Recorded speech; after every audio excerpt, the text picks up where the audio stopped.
I need the money tomorrow, my daughter ordered, handing me her husband's $500,000 debt. And don't be late, he added. I just smiled. Okay. 4 hours later, I was at the airport. When they arrived to collect the money, they found the door locked and a box. They opened it and screamed. Betrayal, revenge, justice. It begins. Before we continue, please subscribe to the channel and write in the comments what time it is where you are now. The doorbell rang 3 times in rapid succession, each chime more insistent than the last. I set down my bourbon and quarterly reports, already knowing who stood on my porch. Through the study window, I spotted their white Tesla Model S gleaming under the security lights. Emily only rang like that when she needed money. I walked through the marble foyer, past family photos that suddenly felt like artifacts from someone else's life. Emily at 5, missing her front teeth. Emily at 18, high school graduation. Emily at 28, her wedding day. Each image now seemed to mock my naivety. She stood there with that forced smile, the one that never quite reached her eyes anymore. Brandon loomed behind her, scrolling through his phone with the intensity of a man checking stocks or scores. Neither looked particularly happy to be here. Daddy! Emily threw her arms around me, holding on a beat too long. The embrace felt calculated, like she was depositing emotional currency for later withdrawal. Brandon brushed past without greeting, his designer shoes clicking against marble as he headed straight for my leather chair. My chair. I followed them into the living room, noting how Emily nervously adjusted the straps of her designer bag, the $5,000 one I'd bought her last Christmas. Brandon had already spread documents across my coffee table like he was conducting a board meeting. Emily perched on the couch edge, her fingers finding the pearl necklace I'd given her for her 30th birthday. She always touched it when she was about to ask for something. Can I get you anything? Water? Wine? I offered, though hospitality was the last thing I felt. Let's cut to the chase, Rob. Brandon didn't look up from arranging his papers. We have a situation. Rob, not Robert, not even the courtesy of Mr. Mitchell anymore. I gripped my bourbon glass tighter and counted backward from 10, an old anger management technique that rarely worked anymore. Emily's voice pitched higher, another tell. Daddy, you know we wouldn't come to you unless it was absolutely necessary. You've always said family comes first, and we're family. What happened to the investment property in Round Rock? I kept my tone neutral, though my jaw had started its familiar clench. Brandon finally looked up, his expression suggesting I'd asked about ancient history. Market corrections, temporary setback. But that's not why we're here. Emily's wedding ring spun around her finger, her grandmother's ring, actually. My mother's. The spinning was her tell when lying, had been since she was 12, and denied breaking Margaret's china. The thing is, Emily started, then stopped, then started again. Brandon's been working so hard on this new venture. Tech startup, very promising, revolutionary, really. How much? I interrupted. The grandfather clock in the corner ticked through 3 long seconds of silence.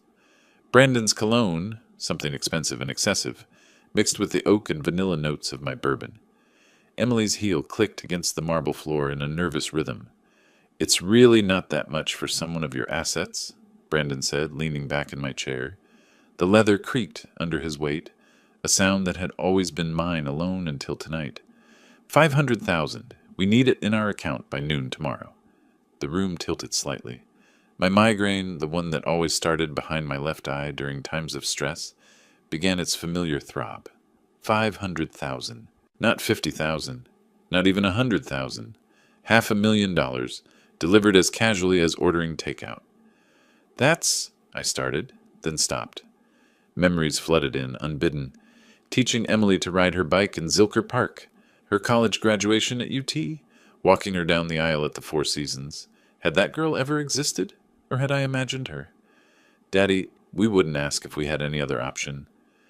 Emily's fingers moved from her pearls to dab at her eyes, though I noticed no actual tears. The mortgage, the kids' schools, you know how expensive everything's gotten. I did know. I paid for those schools directly. $15,000 per child per semester at St. Andrews. The mortgage on their Westlake home, which I'd covered the down payment for. $200,000 that had been a one-time help 3 years ago. Brandon stood, walked to my bar without invitation, and poured himself 3 fingers of my 25-year-old Macallan. These aren't bank people we're dealing with, Rob. They're serious individuals. Would hate for this to affect your reputation at the country club or the dealerships. The threat hung in the air like Brandon's cologne, obvious, overwhelming, and nauseating. My blood pressure spiked.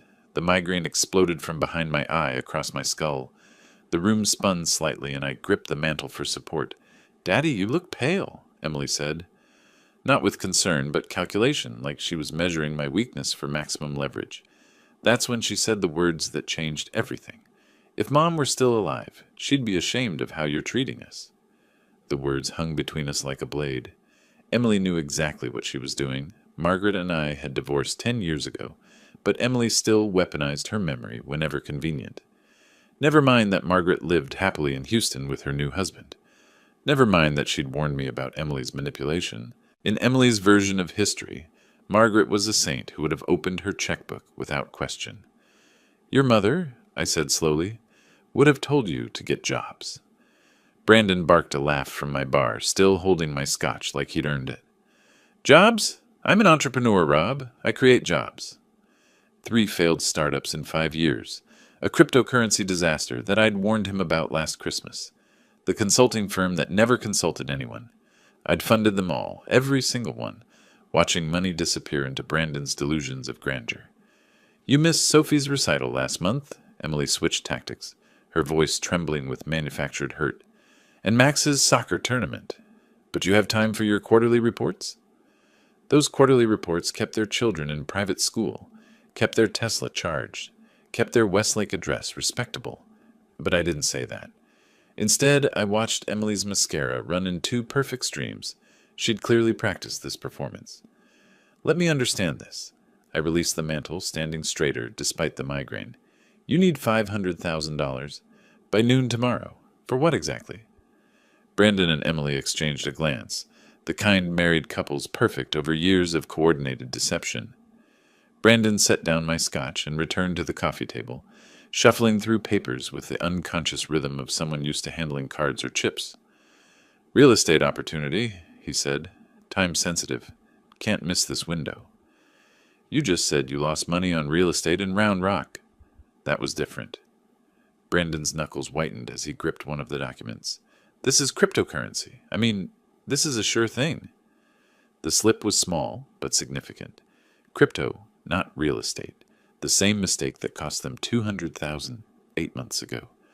My left hand started trembling, a new development in my 60s. I shoved it in my pocket. Emily's phone buzzed.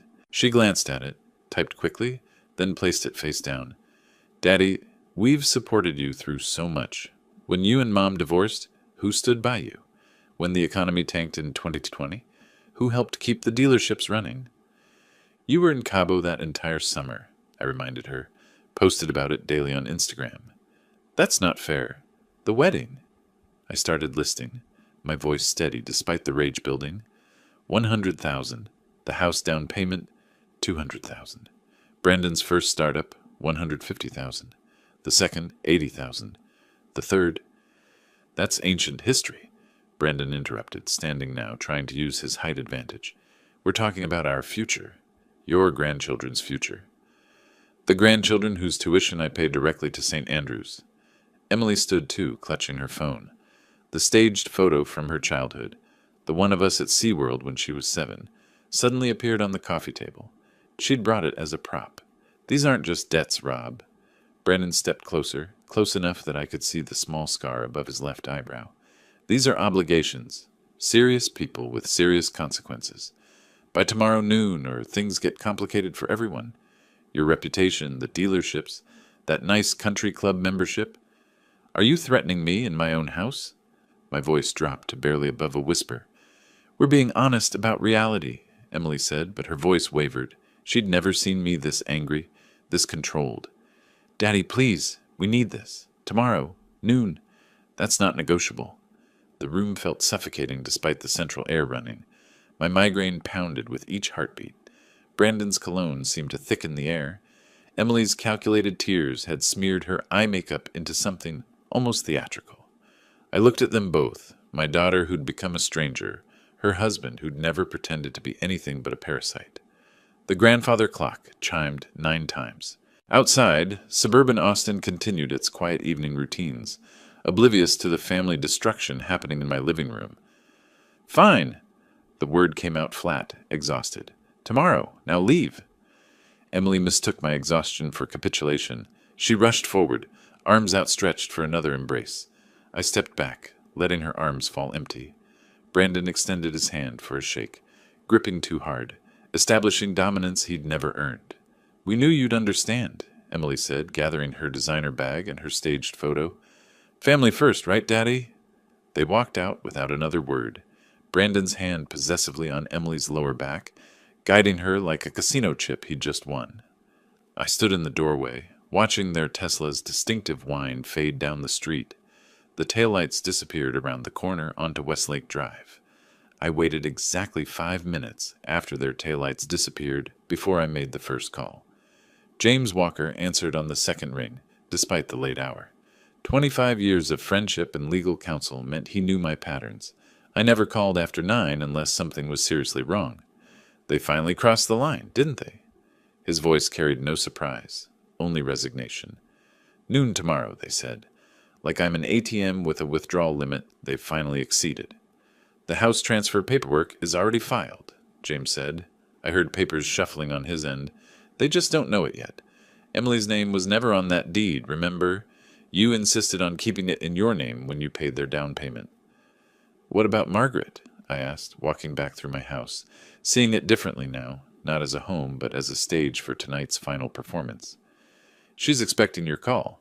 Says it's about time you stopped enabling them." I hung up and immediately went to my home office.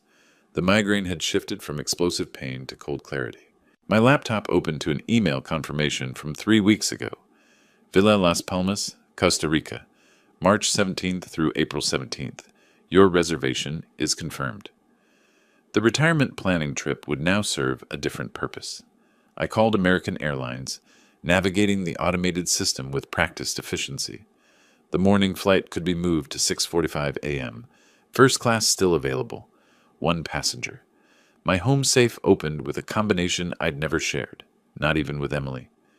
Inside, organized in labeled folders, lay 20 years of financial documentation. Every check, every wire transfer, every loan. Brandon's signed agreement from December 2023, promising this would be the last request. Emily's Instagram posts from the past year, printed and dated, showing their lavish lifestyle while claiming poverty. Shopping sprees at the Domain, dinner at Uchi, weekend trips to Napa. I found an old Amazon box in the garage, ordinary and unremarkable. Inside, I arranged 3 document sets with a lawyer's precision.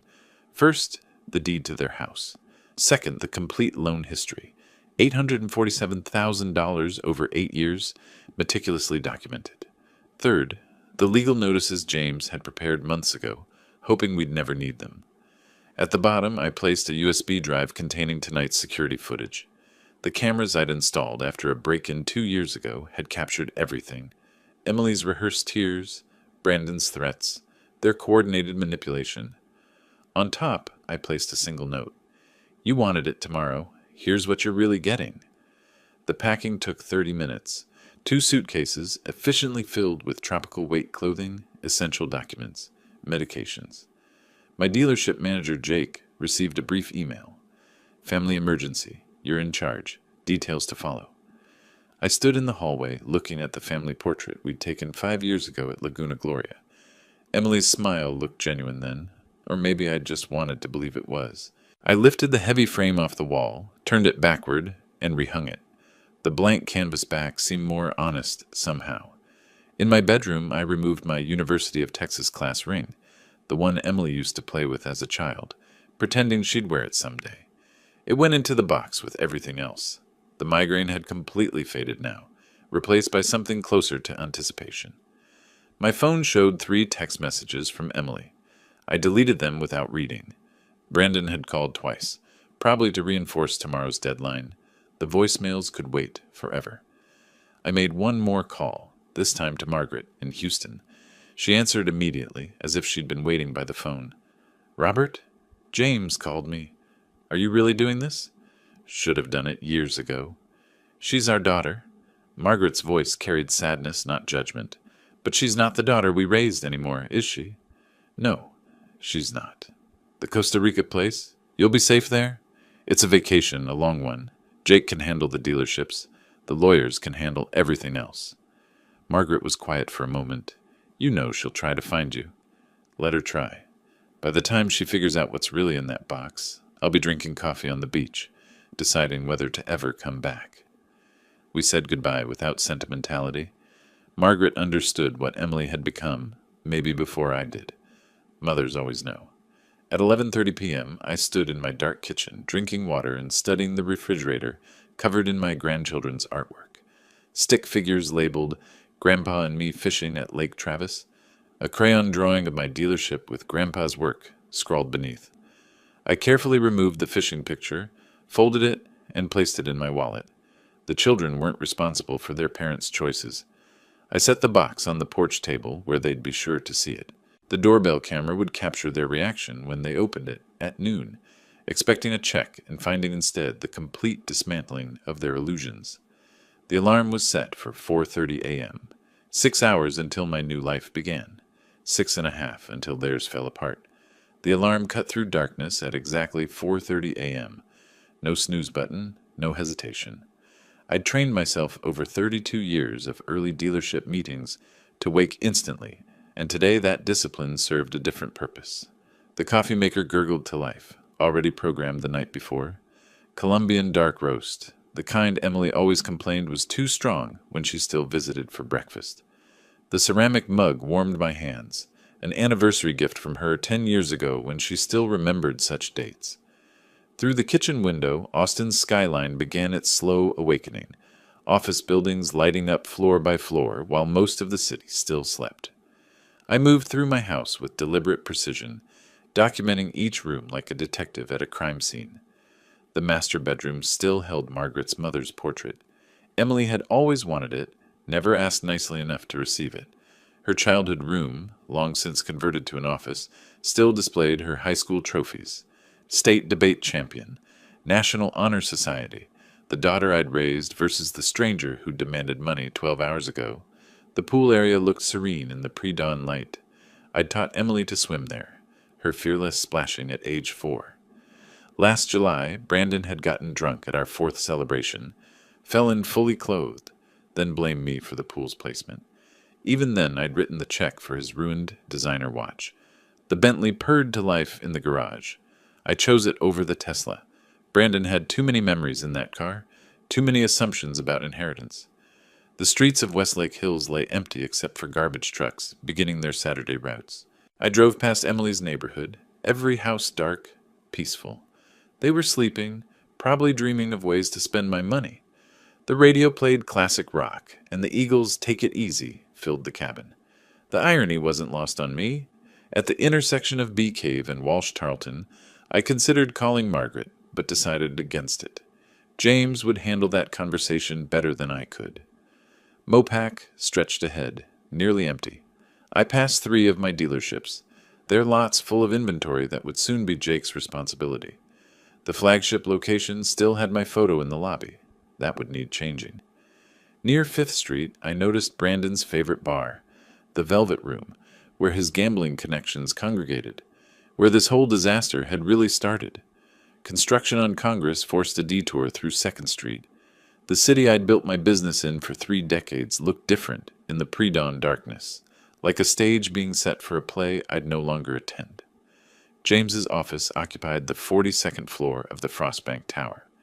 At 5:30 a.m., the building stood mostly empty except for security and the obsessively ambitious.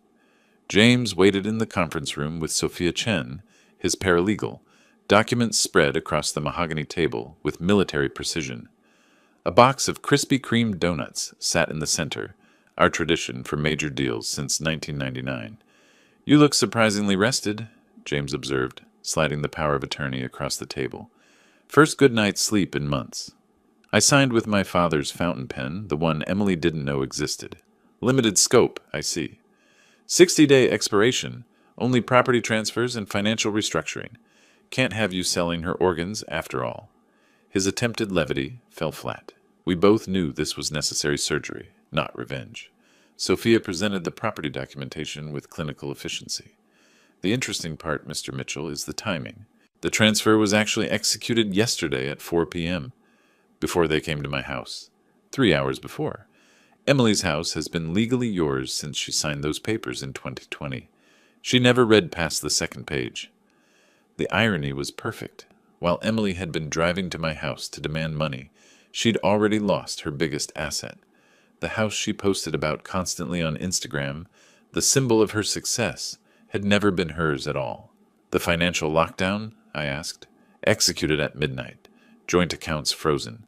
Credit cards in your name suspended. The children's tuition remains on autopay through December. We're not punishing them. James produced another folder, thicker than the rest. The nuclear option, as we discussed. Inside lay transcripts of Emily's text messages to friends, calling me a walking ATM and too pathetic to say no. Brandon's signed promissory note from 2023, swearing this was the last time. The USB drive containing last night's security footage, their entire performance captured in high definition. The prenup Brandon signed, James continued, includes a gambling addiction clause, page 47, subsection 3. He doesn't know? His lawyer was too drunk to read that far. Showed up to the signing smelling like bourbon at 2 p.m. Sophia looked uncomfortable. Mr. Mitchell, this is remarkably thorough. 5 years of preparation, I replied. I kept hoping I'd never need it. James produced an identical Amazon box to the one on my porch. Insurance? If she doesn't find yours, this goes to her office Monday, along with these. He revealed photos, Brandon at the casino last week. The timestamp clear, the losses visible on his face. Margaret knows? I asked. She's known for months. Helped to document everything. She's as tired of enabling Emily as you are. The Costa Rica property, purchased through the Cayman entity, completely protected. Even if Emily gets ambitious with lawyers, she can't touch it. I signed the last document, my hand trembling slightly on Emily's trust fund termination. 20 years of planning for her future, dissolved with one signature. James noticed the tremor. Bourbon? He gestured to his desk drawer, another tradition. No, need a clear head for the flight. At 6 a.m. sharp, I stood and shook James's hand. His grip conveyed understanding, sympathy, and determination. The elevator descended alone, each floor marking distance from my old life. The valet already had my Bentley running. I handed him a $100 bill and an envelope. Jake Martinez will pick this up Monday. The young man nodded, confused but professional. I drove toward the airport as the sun broke the horizon, painting Austin's skyline gold. My phone buzzed, Emily calling earlier than expected. The last time I'd hear that ringtone without choosing to answer. Highway 71 stretched toward Austin Bergstrom International as the sunrise painted the hills copper and gold. The familiar route felt different this morning, each landmark a goodbye. Manuel's taco truck was setting up at the Riverside intersection where I usually stopped for breakfast tacos. Not today. NPR discussed a local businessman's expansion plans, my own dealership group, ironically, though they wouldn't be mine much longer. Emily called 3 times in rapid succession, then Brandon once. Each ringtone felt like a countdown. 10 years ago, that sound would have made me answer immediately, worried something had happened to the grandchildren. Now I recognized it for what it was, the sound of entitlement demanding its due. Mental inventory while merging onto 183. Jake had run the Saturday operations for 5 years. He'd managed fine. The property management company had their instructions and 6 months' payment in advance. The grandchildren's school tuition would continue through December. They shouldn't suffer for their parents' choices. Everything else had ceased to be my responsibility at midnight. The airport's south terminal emerged from morning mist. The valet stand wasn't busy yet, just 2 attendants preparing for the day's rush. Tommy, who'd parked my cars for 3 years, looked surprised. "Early flight, Mr. Mitchell?" "Change of plans." I handed him the keys and an envelope. "Jake Martinez will pick this up Monday. His information's inside." "Everything all right, sir?" "Better than it's been in years." I didn't look back at the Bentley. That car had driven Emily to her wedding, Brandon to countless bars, me to endless ATM withdrawals. Let Jake decide what to do with it. The first-class counter stood empty except for Michelle, who'd checked me in for dozens of business trips. Costa Rica today, Mr. Mitchell? I have you on the 6:45 to San Jose? That's right. Normal conversation masking life-altering change. 2 bags to check? Everything I need. She tagged the suitcases with practiced efficiency. I kept my carry-on close. Documents, medications, laptop, the few photos I couldn't leave behind. As she handed back my passport, I pulled out a sealed envelope. I need a favor, Michelle. Someone will come looking for this later today. Emily Carter, she'll be agitated. Michelle's professionalism never wavered. Any special instructions? Just verify her ID. There's a key inside to a storage unit. She'll understand. Or she wouldn't. Either way, the storage unit held 20 years of her childhood belongings I'd saved. Things she'd never bothered to collect. Let her decide if memories were worth more than money. TSA pre-check moved with Saturday morning efficiency. The regular agents recognized me. Where to today, Mr. Mitchell? Somewhere warmer. Business or pleasure? Neither. Personal matter. Through the scanner, belt off, shoes in the bin. The mundane ritual of modern travel felt surreal against the backdrop of deliberate life demolition. I collected my belongings, each item returning to its designated pocket except my phone, which stayed off. Austin Java appeared at gate 14, and muscle memory guided me to the counter. The barista, Kelly according to her name tag, smiled with morning enthusiasm. The usual? Medium dark roast, no room? Make it a large today. Special occasion? You could say that. I sat at the gate, the coffee warming my hands like my mug at home had 2 hours ago. My phone showed its final statistics before I powered it completely off. 7 missed calls from Emily, 3 from Brandon, 12 text messages, 2 voicemails. Emily's last text caught my eye. Dad, call me back, having weird dreams about money. I typed a response. Dreams and reality are often different. Deleted it. Typed again. Check the porch. Deleted that too. Finally typed, ask James Walker.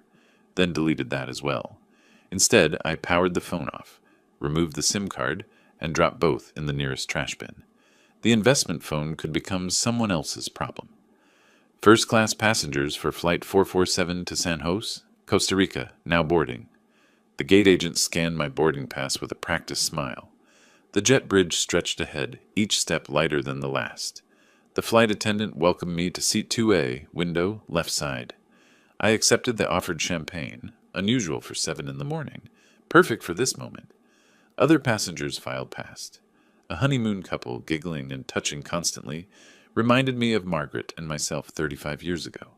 A business traveler typed frantically on his laptop, chasing some deadline that seemed monumentally important. That had been me once, building an empire for a daughter who'd only seen ATM codes. An elderly woman settled in 3C with knitting needles and yellow yarn, like Emily's grandmother used to do before the arthritis won. Excuse me? A familiar voice made me freeze. Margaret stood in the aisle, designer luggage in hand, looking exactly as composed as she had during our divorce proceedings. She settled into 2B. Across the aisle, close enough to talk, far enough to maintain boundaries we'd established a decade ago. James called, she said simply. Thought you might need backup. It's not your fight anymore. Hasn't been for 10 years, but she's still my daughter. Someone should be there when she lands. There? I bought the condo next door 6 months ago. James really is thorough. Found it, negotiated the price, handled everything. I've been planning this as long as you have. The captain's voice interrupted. Slight delay for our final passenger. My chest tightened. Emily? Had she figured it out early? Brandon? The door opened, but it was just a harried businessman, apologizing as he squeezed past to economy. Did you tell her? I asked Margaret. Tell her what? That her father finally stopped enabling her? That her husband's a parasite? That she became exactly what we swore she'd never be? No, Robert. She'll figure it out herself. Today, actually. The door closed with pneumatic finality. 7:05 a.m. Pushback. 7:15 a.m. Engines roaring to life. Acceleration pressing me back into leather that didn't smell like Brandon's cologne or Emily's perfume. Austin shrank below, the hills and lakes I'd called home for 30 years becoming abstract geometry. Somewhere down there, Emily's alarm was going off. In 4 hours, she'd arrive at my empty house. In 5 hours, she'd find the box. In 6 hours, my old life would be completely dismantled. The flight attendant appeared with breakfast menus. Business or pleasure? I considered the question. Neither. It's justice. Margaret laughed, the first genuine laugh I'd heard from her in years. That's the Robert I married. Welcome back. Below, Texas disappeared under clouds. At exactly noon, when Emily expected $500,000, I was having lunch above the Caribbean. Margaret reading beside me. Both of us finally free from the daughter we'd loved and lost years before the money ran out. I learned what happened next, the way I learned most things about Emily's life, secondhand, through cameras and witnesses. A father watching his daughter's life like a documentary he couldn't turn off. James sent me the security footage 3 days later. I watched it on my laptop from the Costa Rica balcony, Pacific waves providing an oddly peaceful soundtrack to my daughter's meltdown. The timestamp showed 12 p.m. exactly when the first text arrived. Your transaction has been completed. That was James, confirming the house transfer had been recorded. At that exact moment, I was ordering ceviche, and Emily was probably still sleeping off whatever Brandon had bought with my previous loan. According to her Saturday routine, James had documented this too, Emily left her house at 11:30 a.m. The Starbucks charge at 11:47 confirmed it. A $7 latte on the credit card I'd canceled at midnight. The decline wouldn't hit until Monday when the weekend authorizations processed. Her last purchase on my dime. Mrs. Chen, my neighbor of 15 years, provided the next chapter. She'd called James at 12:15 p.m., speaking in her precise English that 40 years in Texas hadn't softened. Mr. Walker, they are here. Emily and the gambling man. They don't know I'm watching. The security footage picked up at 12:15:23. Emily's white Mercedes pulled into my driveway with the confidence of someone about to collect their allowance. Brandon checked his phone. James later confirmed he was tracking basketball scores, probably planning his next bet with my money. Emily applied lipstick in the mirror, the same shade of red she'd worn to ask for her first car at 16. Her wedding down payment at 28. Yesterday's $500,000 demand at 35. They walked to my door like they owned it. Brandon carried an empty Hermes briefcase, $12,000 retail, bought with my loan from January. Empty, waiting for cash that would never come. Emily rang the doorbell at 12:16:45. Normal ring, not the demanding triple press from yesterday. She waited exactly 10 seconds. I knew her patterns. Then rang again, longer this time. Brandon cupped his hands against the side window, peering into my empty kitchen. His car's gone, Emily said, loud enough for Mrs. Chen to hear from her garden. So, he's got 5 cars. Brandon's dismissive tone carried across the yard. The lights are on timers. Emily noticed what I'd programmed weeks ago. Maybe he went to get cash from the bank. You said noon? It's barely past. They tried the door at 12:18. Emily's key scraped against the lock, unable to find purchase. James's paralegal had changed them at 7 a.m., 3 hours after I'd left for the airport. The confusion on Emily's face was almost worth the decades of manipulation. Brandon spotted the box at 12:20:33, just an Amazon package on the porch table, unremarkable except for Emily's name in black Sharpie across the top. She opened it casually, probably expecting a late birthday gift or apology present. The first document she pulled out was the deed to her house. Her face changed like time-lapse photography of fruit rotting, confusion to disbelief to horror in under 3 seconds. She dropped it, and Brandon snatched the paper before it hit the ground. What do you mean it's in his name? Brandon's voice carried to Mrs. Chen's yard. Emily pulled out the spreadsheet next. Every payment, every loan, every gift meticulously documented. Total, $1.3 million over 8 years, not including the house. Her hands shook as she reached the bottom line. The photographs came next. Brandon at the Palms Casino last Tuesday. The timestamp's clear, his losses written on his face. Then the promissory note he'd signed, swearing December's money was the last he'd ever request. Emily's text messages to her friends, printed and highlighted. Dad's too pathetic to say no, and he'll cave, he always does. And my personal favorite, I deserve this money more than he does. At 12:23:17, Emily's phone buzzed. The first credit card decline, then another, then another. Chase, American Express, the Nordstrom card, all suspended, all in my name, all canceled at midnight while she slept. Brandon tried calling someone at 12:24. His bookie, James discovered later, who informed him that credit extensions required collateral, not promises. Emily collapsed onto my porch steps, her designer dress crumpling against concrete I'd had resurfaced last summer. She found the USB drive at 12:25:44, plugged it into her phone with trembling fingers. Her own voice echoed from the speaker, tinny but clear.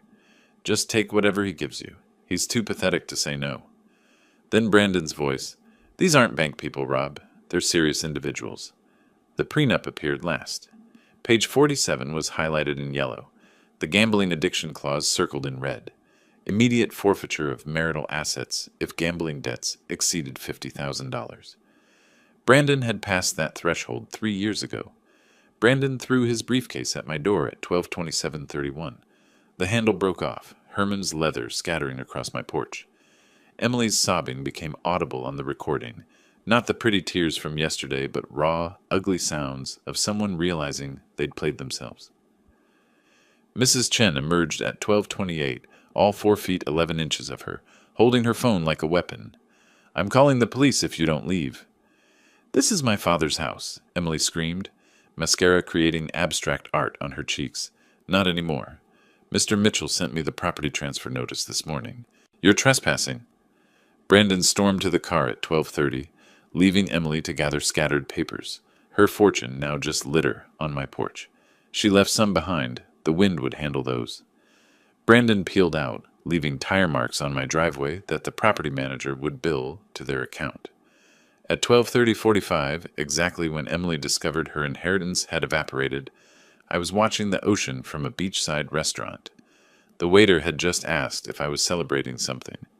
A graduation? I told him. Your child? He'd asked in accented English. No? Mine. James called Monday with the epilogue. Emily returned Sunday morning with a locksmith who refused the job once he verified ownership. She tried climbing the fence until the security company responded. The police gave her a trespass warning. Brandon never came back. James heard he'd moved to his brother's house in Dallas, divorce papers already filed. 3 days later, sitting on my balcony with Margaret reading beside me, James asked if I wanted to see the complete footage. No, I said, watching pelicans dive for fish. The screaming I'd heard for 5 years was finally, blessedly, silent. James sent me the parking garage footage 3 days later. I watched it from my deck in Costa Rica, pelicans diving for fish in the background, while my daughter's life imploded on my laptop screen.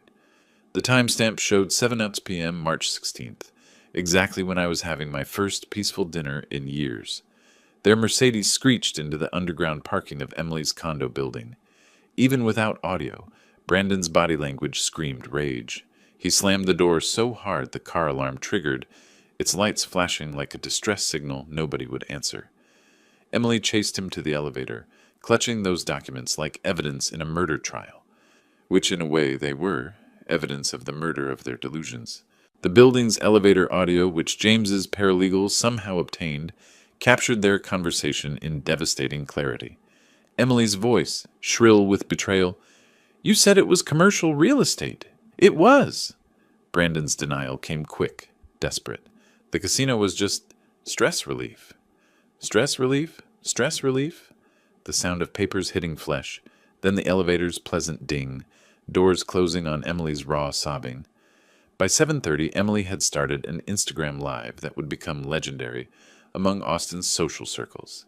James's paralegal screenshotted everything before Emily deleted it. Minutes later, there she was, mascara creating abstract art on her cheeks, wine glass trembling in her manicured hand. When someone you trust betrays you. She held up the house deed to the camera, Brandon visible in the background, throwing clothes into a suitcase.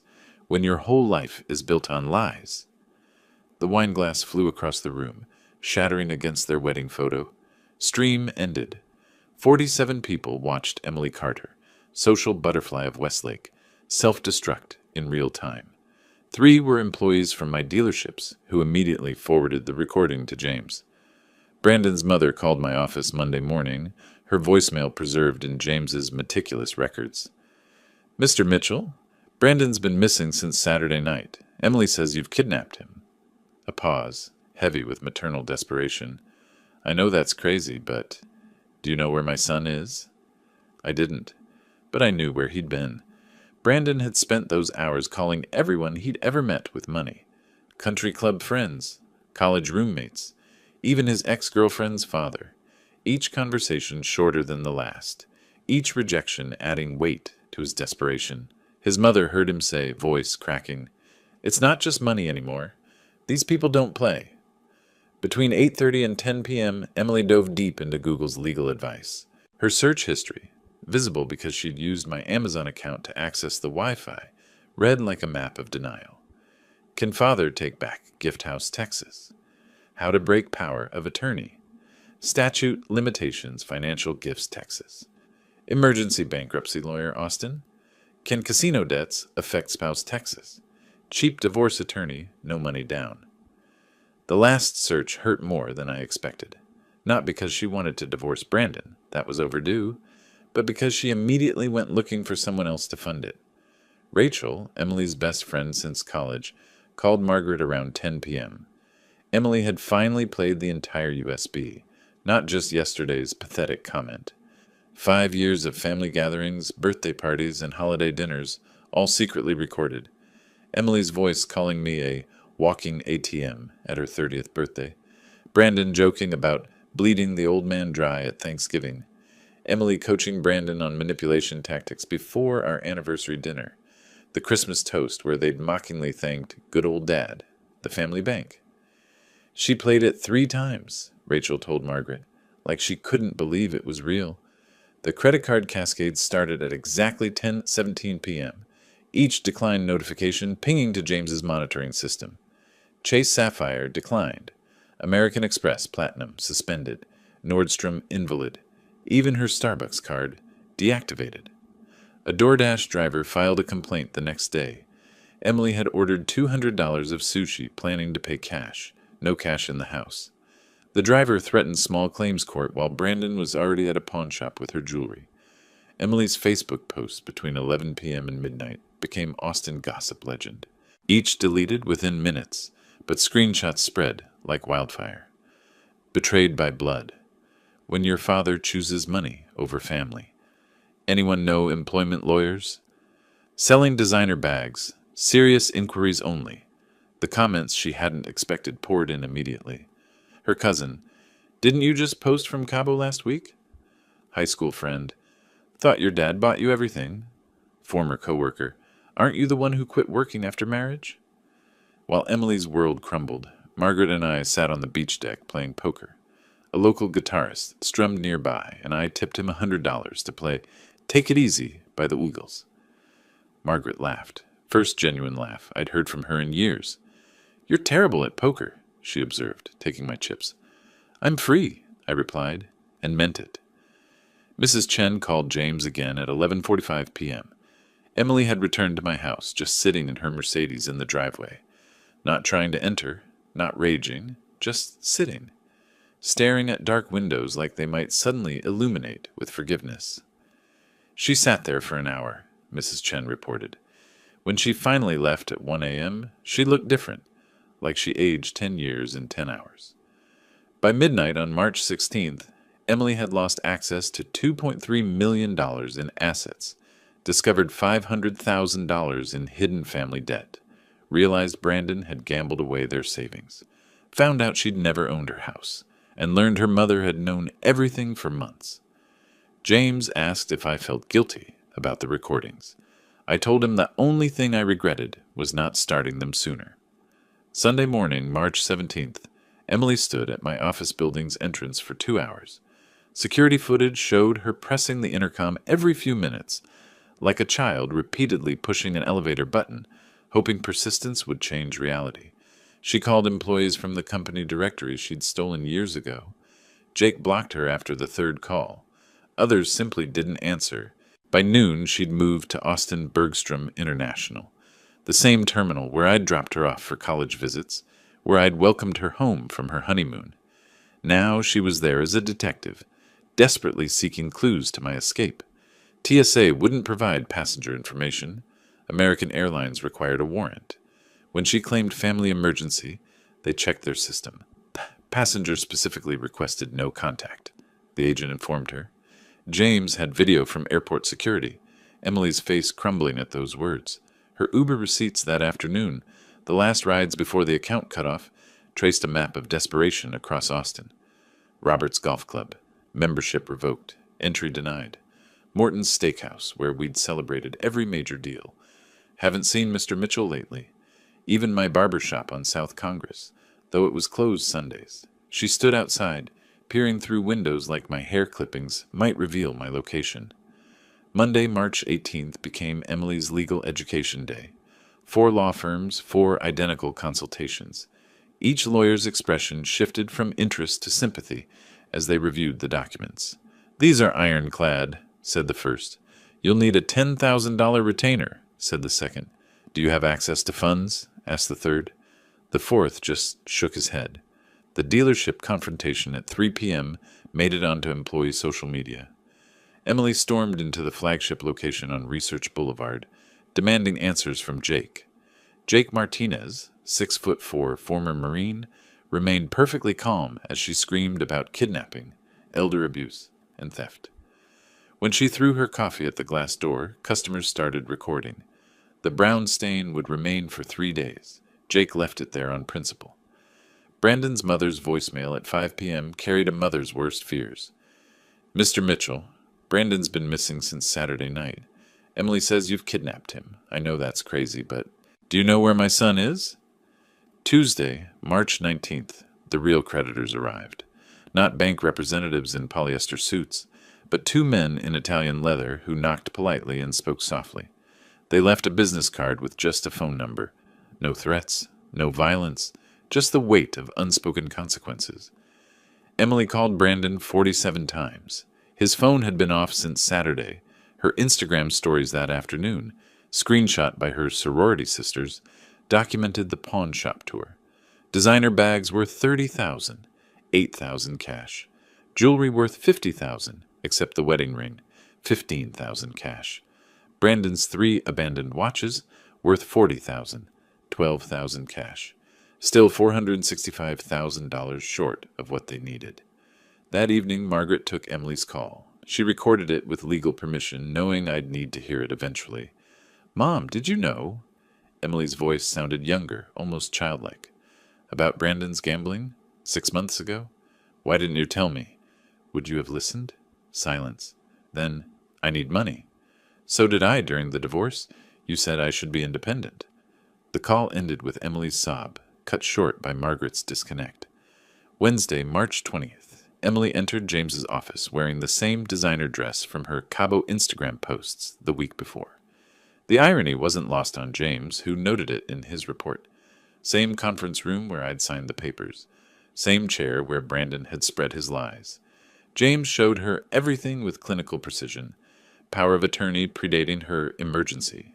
The house deed trail, her signature from 2020, never reading past page 2, gift tax returns proving every dollar was a gift, not a loan. Brandon's promissory note, his signature bold and undeniable. "He's my father." Emily's desperation cracked her voice. "He has to help me." "Legally, he doesn't." "What about grandchildren support?" "Trust funds in their names only, untouchable until 18. "This is elder abuse." "He's 62, sound mind. Left voluntarily." James accidentally left Brandon's credit report visible on his tablet. Emily's eyes widened as she absorbed the full catastrophe. $500,000 in gambling debts. $200,000 in personal loans she'd never known about. $100,000 in credit cards he'd hidden. Even an attempted second mortgage on her house, denied due to ownership issues. The final envelope slid across the mahogany table with whispered promise. Mr. Mitchell authorized one final gift. Inside, a $10,000 cashier's check and a note in my handwriting. "For a fresh start, Dad." Emily tore it in half. The pieces fluttered to the carpet like dead leaves. She immediately asked if there was another. There wasn't. There never would be. Meanwhile, I was learning Spanish from children on the beach.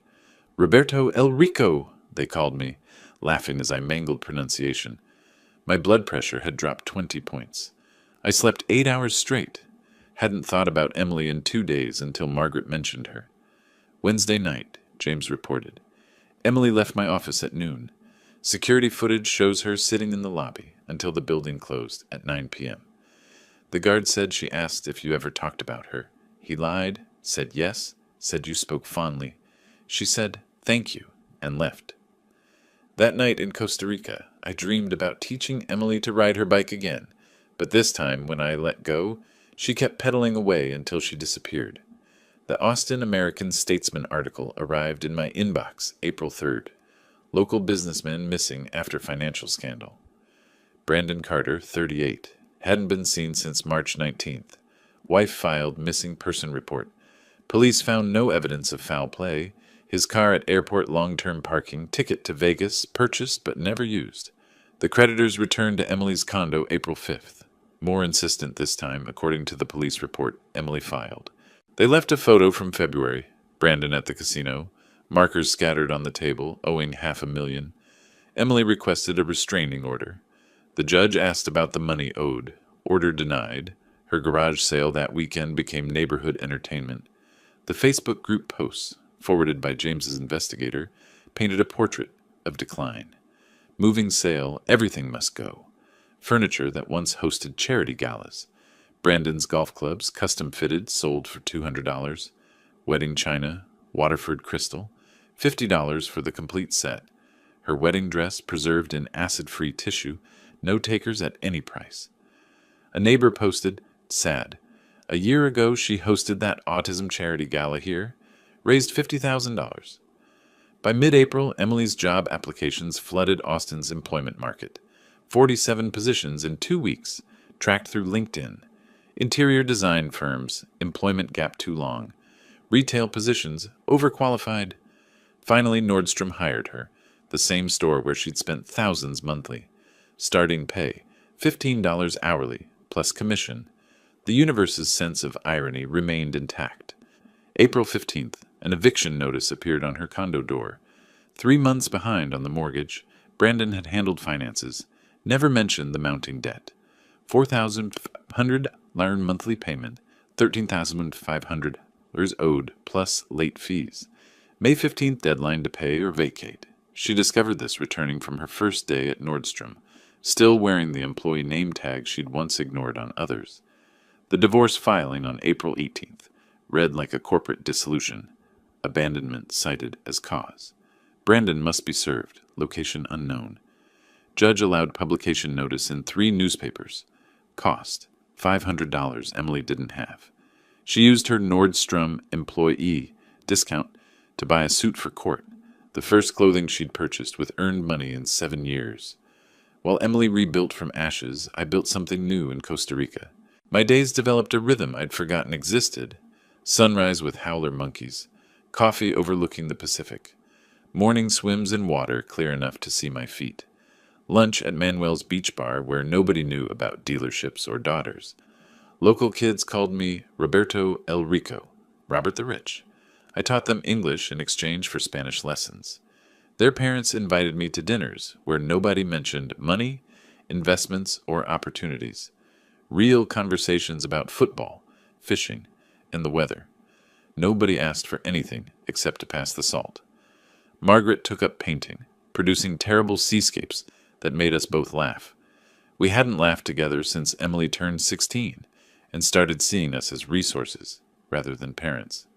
Not romantic between us, that died long ago, but peaceful, like survivors of the same shipwreck, sharing a lifeboat. My transformation surprised the doctor in San Jose. Blood pressure down 30 points.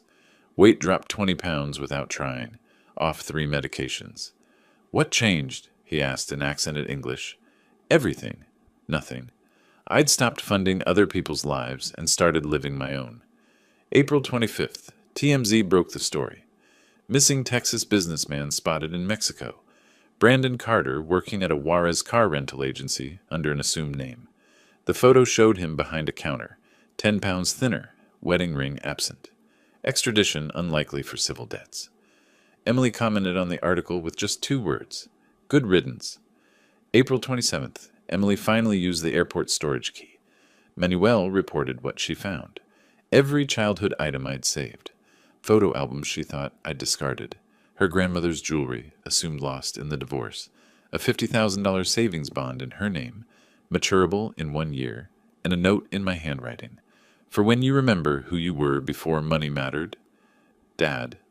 The email arrived April 28th, forwarded by James. Emily's words, carefully chosen. Mr. L. Walker, please tell my father I found the storage unit. I understand now. I'm sorry. I'm working at Nordstrom. I'm surviving. Maybe that's the lesson. Don't tell him I asked, but is he happy? Emily, James asked if he should respond. April 29th, sunset on the beach. Margaret reading beside me. The same guitarist from my first night playing nearby. The same spot where Emily was discovering the box that changed everything. Tell her yes, I said to James over the phone. Tell her I'm happy. And tell her the bond was her mother's idea. Anything else? Tell her I'll be here when she's ready to visit. But she pays her own way. That night, I watched Costa Rican families on the beach. 3 generations playing together. No one staring at phones.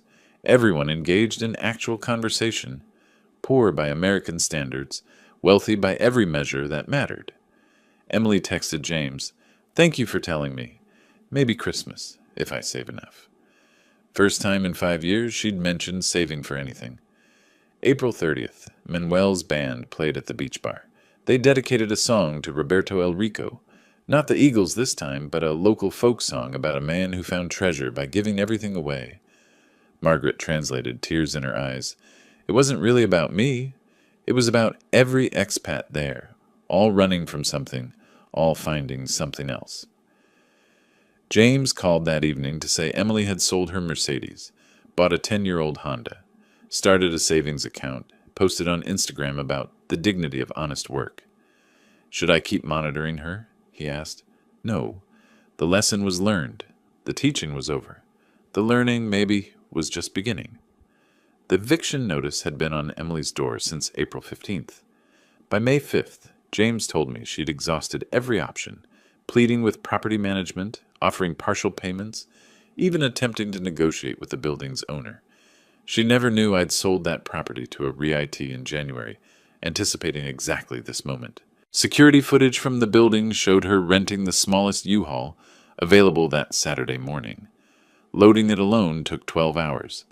Mrs. Peterson, whom Emily had complained about for years, those loud grandchildren, offered help from her balcony. Emily's pride, even broken, wouldn't let her accept. She struggled with a leather couch she'd bought with my money, dragging it inch by inch to the truck while neighbors watched from their windows. The storage unit she could afford held everything except clothes and her laptop. 1 month prepaid, cheapest facility in Austin. Pure irony. Her unit sat directly next to the one I'd left for her, the one with the bond. She passed it daily, oblivious.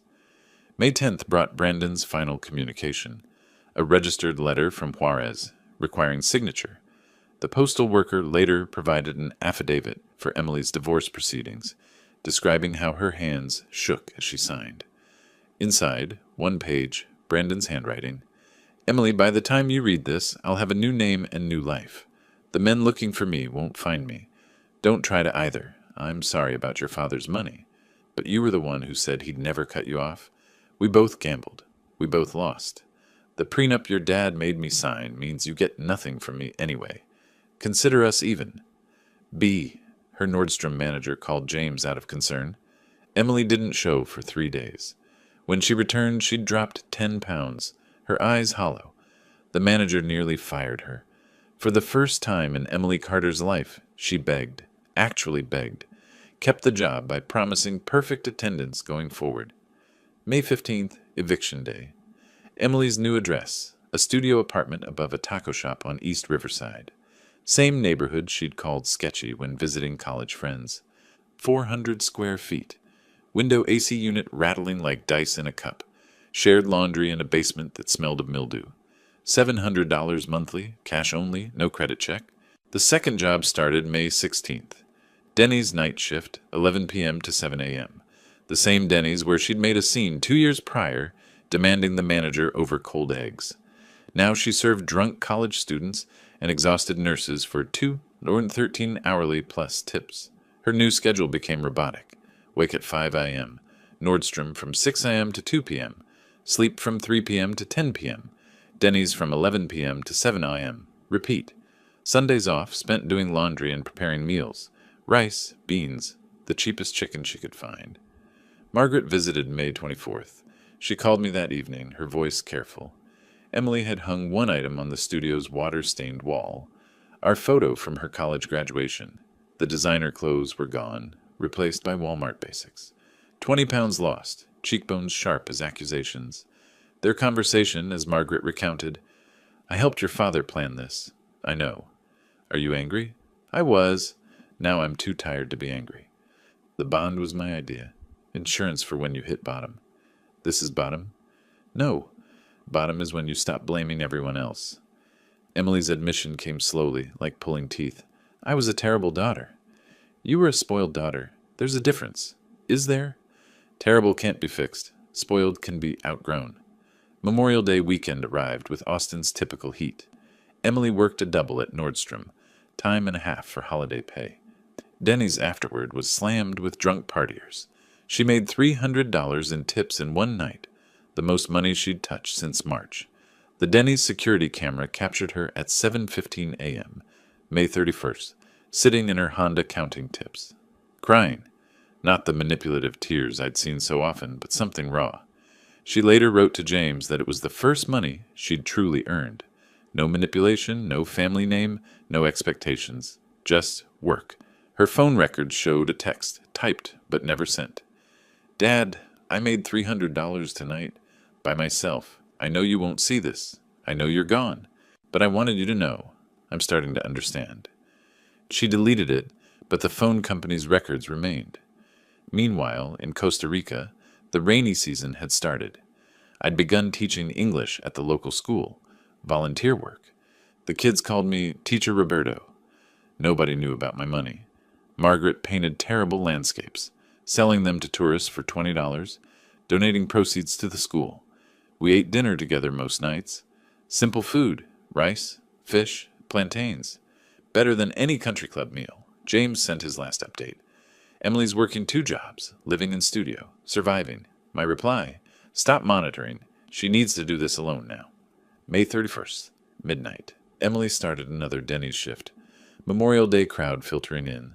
She tied her apron, picked up her order pad, approached a table of drunk fraternity boys, the type Brandon would have pledged with. "Welcome to Denny's. What can I get started for you?" One recognized her, his voice loud with surprise. "Emily? Emily Carter? From the country club?" She didn't flinch. "That's me. Now what can I get you?" James told me later that was the moment, serving pancakes to people who knew her former life, that Emily stopped being my daughter and started becoming herself. June had brought Austin's full summer heat, and Emily had found her rhythm. Nordstrom customers started requesting her specifically. She'd become genuinely helpful rather than judgmental. The Denny's night shift nurses tipped extra because she remembered their coffee preferences without asking. No sugar for Beth, extra cream for Susan, decaf for Maria, who was trying to quit. Her coworker at Nordstrom told James that Emily was down to size 4 from size 10. Not from dieting, from working. Walking miles daily across retail floors, carrying loaded trays all night, eating only what she could afford. Her cheekbones could cut glass, but her eyes had gained something they'd never held before. Awareness. Sundays followed a strict routine. Laundromat at 6 a.m. when it was empty. Grocery shopping at the Asian markets on North Lamar, where produce cost half of Whole Foods prices. Meal prep in her tiny kitchen with one working burner. Then, unexpectedly, the library. She'd started reading financial literacy books, taking notes in a composition notebook like a college student. June 10th, Tuesday. Emily checked her mail in the apartment building's lobby. Usually bills, credit card offers for people with good credit she no longer had. This time, a cream envelope with no return address. Costa Rican postmark. Her hands shook as she recognized my handwriting. She sat on the lobby stairs, couldn't wait to reach her apartment. 3 pages of my careful script. the same writing that had signed birthday cards and checks for 35 years. The letter read, "Emily, I'm writing this on a beach in Costa Rica. A little girl here reminds me of you at 7, fearless, curious, demanding the world bend to her will. The difference is she's also grateful. I don't blame you for becoming who you became. I created you. Every time you cried, I wrote a check. Every time you demanded, I delivered. I thought I was loving you. I was actually crippling you. Your mother says you're working 2 jobs now. Good. Work teaches what inheritance never could. That money represents time, effort, sacrifice. Every dollar you earn carries weight my gifts never had. I'm not coming back to the man I was. That man was a checkbook with a heartbeat. But I might come back to meet who you're becoming. The storage unit key you found, that was your mother's insistence. She said you'd need something to hope for. The bond matures in April 2026. By then, you'll either have learned to live without it, or you'll still be the same person waiting for rescue. Either way, you'll have your answer about who you really are. I do love you. I always have. But love without respect is just pity. Earn my respect, Emily. More importantly, earn your own. P.S. Your grandmother would be proud of you working at Denny's. She was a waitress when she met Grandpa. You never knew that. I was too ashamed to tell you. Now I'm ashamed I was ashamed. Emily carried that letter in her apron pocket for the next week. Her co-worker at Denny's said she'd read it during breaks, crying in the bathroom. Not angry tears, but something deeper. She started asking co-workers about their families, their struggles, actually listening to the answers. She called Margaret about the grandmother revelation. Why didn't anyone tell me about Grandma? You never asked about anyone's struggle, only their success. What else don't I know? Everything that matters. The transformation showed in her Nordstrom performance review. Emily has become our top associate. Customers trust her. She relates to people saving for special purchases. She understands sacrifice now. They promoted her to department lead, $18 an hour, the first promotion she'd ever earned rather than been given. June 25th, Emily wrote back. 5 days, dozens of drafts. Margaret later shared excerpts. Dad, I'm writing this at 3 a.m. between jobs. My feet hurt. My back aches. I've never been happier. Not happy like champagne and shopping happy. Happy like I earned this sandwich happy. Happy like customers asked for me by name happy. Happy like I paid my own rent happy. I was so angry when you left. How dare you abandon me? Now I understand. You didn't abandon me. You freed me. From myself. From what we'd both let me become. Brandon is gone. Good riddance. He was my mirror, reflecting back my worst qualities. We were parasites feeding off each other's entitlement. When the host disappeared, we had nothing. I don't want your money anymore. That's not bravado. I need the bond to eventually get a better apartment. But I want it to be seed money for the life I'm building, not a rescue from the life I'm living. Come back when you're ready. Not to save me, just to see me, the real me. The one who is buried under designer labels and demands. P.S.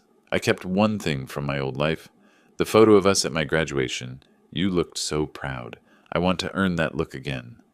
The letter reached me, July 2nd, Independence Day week. Fitting timing. I read it on the beach while Margaret looked over my shoulder. She gets it, Margaret said. Getting it and living it are different things. Give her time. How much? How long did it take you to really change? I'm still changing. Exactly. June 30th, 11 p.m. Emily starting her shift. A regular customer, an elderly man who always sat alone, ordered his usual. Tonight he said something different. You look lighter, dear, somehow unburdened. Emily smiled, a real smile. I'm learning to carry my own weight instead of expecting others to carry it for me. He left a $20 tip on an $8 check. The note said, "For your education fund, a fellow traveler." I decided that night to go back in August. Not to rescue her, not to test her, just to witness who she was becoming when no one was paying her way. I landed at Austin Bergstrom at 10 a.m. on August 15th, 2025. Same gate I'd departed from in March. 5 months felt like 5 years. Margaret stayed in Costa Rica. This is your journey to finish, she'd said.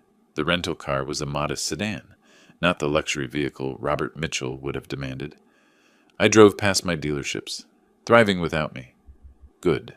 Past Emily's old condo building where a new family occupied her former balcony, their happiness uncomplicated by debt.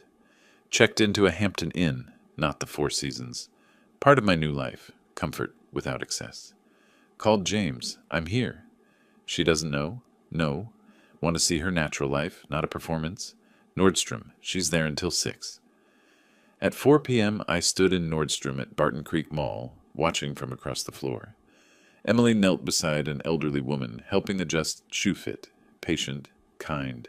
The Emily I knew would have called another associate for that task. She'd changed physically, lean but strong, moving with purpose rather than entitlement. Her uniform was simple but neat. Hair in a ponytail, no more weekly salon visits. Her face without makeup was beautiful in a way I'd never seen. Honest. At 5:30 I approached like any customer. "Excuse me, I'm looking for comfortable walking shoes." She turned, froze, her mouth opened wordlessly, then quietly, "Dad? Hello, Emily?" Neither of us moved, 5 months of change suspended between us. Then she laughed. Not bitter or hysterical, just laughed. "You're shopping at Nordstrom? You haven't bought your own clothes in 20 years. Things change." "Yes, they do." She couldn't leave the floor, so I stayed as a customer. We talked carefully while she showed me shoes. "You look different," I said. "I am different. Poverty's an effective diet plan." "It's not poverty, it's reality. Same thing when you're used to fantasy." She rang up the shoes, applying her employee discount without asking. Pride in small gestures. "I get off at 6, then Denny's at 11. Can we have dinner between?" "I can't afford dinner out. I'll cook."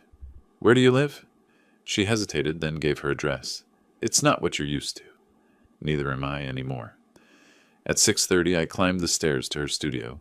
She'd changed from her uniform into worn jeans and a t-shirt, both clean but clearly second-hand. The apartment was tiny but immaculate. 1 chair, 1 stool. She gave me the chair. "It's not much," she started. "It's yours." That makes it everything. On the wall, our graduation photo. On the counter, my letter. On a tiny bookshelf, financial planning books from the library. I cooked pasta with the groceries she had, basic but fresh. She watched me cook, something we hadn't done together since she was 10. "Mom says you're teaching in Costa Rica." "Volunteering. English to local kids. For free?" "Best things I've done lately have been free." We ate at her small table, with plastic plates and mismatched forks. Better than any country club dinner. "I hated you," she said suddenly. "I know. I mean really hated you. Wanted you dead." "I know. How could you leave me with nothing? How could I leave you with everything? It was killing you." "It was killing both of us." "Yes." Silence settled. Not uncomfortable. Necessary. At 9 p.m. she needed to prepare for Denny's.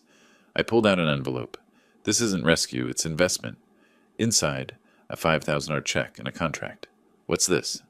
"Business proposal. You work for me, not at dealerships. New project, teaching financial literacy to young adults. You know the cost of not knowing." "I'm not qualified." "You're uniquely qualified. You've been both sides. Rich without understanding.